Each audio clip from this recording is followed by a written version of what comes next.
आजादी कोई प्लेट में नहीं देता किसी को।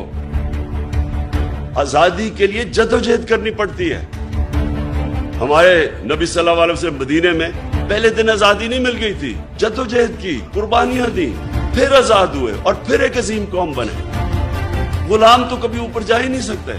ला इलाहा इल्लल्लाह, अल्लाह से आपका हल्फ है कि अल्लाह तेरे सिवा मैं किसी के सामने नहीं झुकूंगा, फिर आप कैसे किसी की गुलामी कर सकते? जब आप ये दावा कर देते हैं तो फिर अल्लाह आप पे छोड़ देता है और कौमें वो उठती हैं जो फिर अपने पैर पे खड़ी होती है, फिर कुर्बानियां देती है, मिल के कौम कुर्बानी देती है, वो फिर निकल जाती है। जब तक हम एक बहैसियत कौम एक सही माने में अपने आप को आजाद नहीं करते, जो हमारा कलमा हमें आजादी देता है, और जब तक हम ये चोरों की गुलामी करेंगे जो बाहर से कंट्रोल्ड है, कोई मुस्तकबिल नहीं है मुल्क का।